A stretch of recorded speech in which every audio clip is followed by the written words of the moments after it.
Fear can isolate us, or it can call us into connection. Across every season of Terrified Nation, people from different walks of life have shared how they are showing up, not perfectly, but intentionally, to co-create a future rooted in dignity, participation, and care. This is the best of Terrified Nation. Voices from across all 4 seasons who are reminding us that democracy is not abstract. It's as human as we are, and it needs us. We begin with veterans working across difference, focused not on division, but on reform. Here's Eric Bronner from Veterans for All Voters. Let's talk a little bit about what you are doing today to create this future that you see for yourself and for the nation. A deep dive into Veterans for All Voters. How did it start? How did you do this? It started in a collaborative way, putting together a kitchen cabinet of about 10 veterans from across the country and across the political spectrum to see whether or not there was a need for yet another veteran service organization. There's over 40 or 50,000 working specifically on election reforms. As you know, Debbie Lynn, there's maybe about 10,000 pro-democracy, civic, bridge building, or nonpartisan reform organizations, right? And if there was someone else bringing those two worlds together in a meaningful way, we would have happily joined them.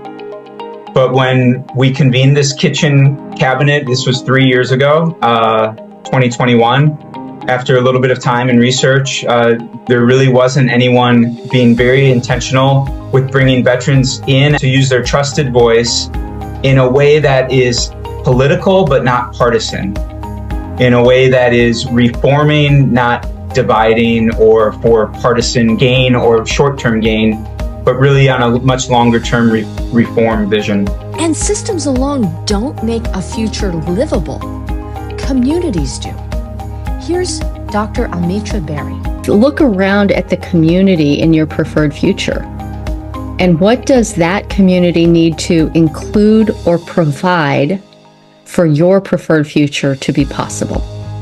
Maybe to say it this way, they would provide a place that is free of hate, a place where everyone is seen as a human being, where everyone has value and worth. I don't need a lot. I am not opposed to capitalism, but it would be nice for people to be in a space in that future where that does not dictate every aspect of our lives and of our community. Reminding us that belonging starts close to home. Here's Julie Reese. As you're looking at your older self in 2039, your 70-year-old self, what will you be most proud of?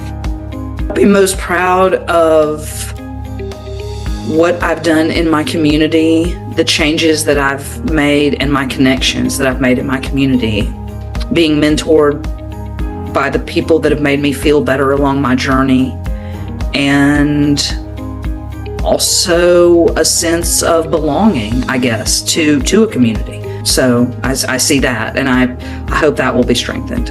Hoping that by the time we get to that place, there will be a greater opportunity for conversations. I would like to get back to the neighborly friendliness that people once felt instead of hostility and distrust that a lot of people feel. Participation takes many forms, including how we talk about democracy itself. Here's Amy McIsaac. So what are you doing right now to help influence or co-create the community that's going to support you in your preferred future? And what can other people do? I work, as you said earlier, for a group that helps funders learn, experiment, collaborate on any number of things, but the thing they all have in common is to strengthen American democracy. And so we're not donor advisors, but we are helping funders who are trying to think about how they strengthen American democracy, be more knowledgeable, be more connected to their peers, and ultimately, invest in a way that maximizes their resources. We're doing a lot of work right now, to support a democracy, a vision of an American democracy that I feel like is really, I know it's necessary for my personal vision to be accomplished. So that's a major part of it. It's a little bit of helping the people who help the people who help the people, but I do think the upstream nature of the work has a real critical role as well. One of the things we're focused on, and I loved the question you posed here on what does civic engagement mean? We run a civic language perceptions project, and we have for the last 5 years. And the short of it is that there really is this sense, particularly from our funders who are members, but more broadly, the sentiment coming to us sounds something like, the coded and loaded nature of words today is so untenable. Are there even words I can say anymore? Democracy lives in real places, our neighborhoods, with real needs. Here's Abraham Walker. And what does Silver Spring need to include or provide so that your preferred future that we've just outlined here is possible? Definitely need more affordable housing. Okay. Affordable housing. And definitely need to rethink how we are funding different ways of people can attain the opportunities that everyone else have, can either with the education, jobs, so forth, but at the same time thinking of a way how we can attract more sources that will help us do that. So if it could be a company, bringing in more companies, how can we attract more companies into the area? How can we bring other ways into the area that where people can have minimal opportunities for work? So federal government, is there possibility to bring more out of DC or even other places in Maryland into Silver Spring?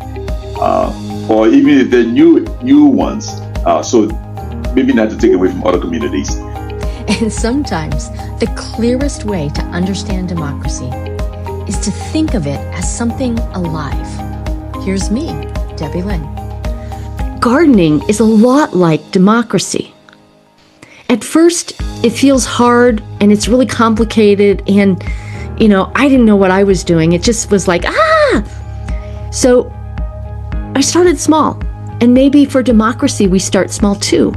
Maybe it's just voting or just signing a petition. It's like planting in the pots. But over time, we learn more. We connect to our citizenship, and we grow to value new perspectives and better solutions than what we alone can think about. And some years are harder than others. Things fall apart. Maybe there are too many or too few bugs. We get tired. Maybe we're bored with the same routine. But if we keep showing up, even just a little every day, we're laying the groundwork for something better. Because democracy, like a garden, needs care. Most of all, our democracy needs us, not just on election day, but every season, every day, caring about our neighbors and the world that we're going to leave our children. This year, we outgrew the pots. And maybe, as a country, we're ready to outgrow the limits that we've put on ourselves too. Let's build something stronger together.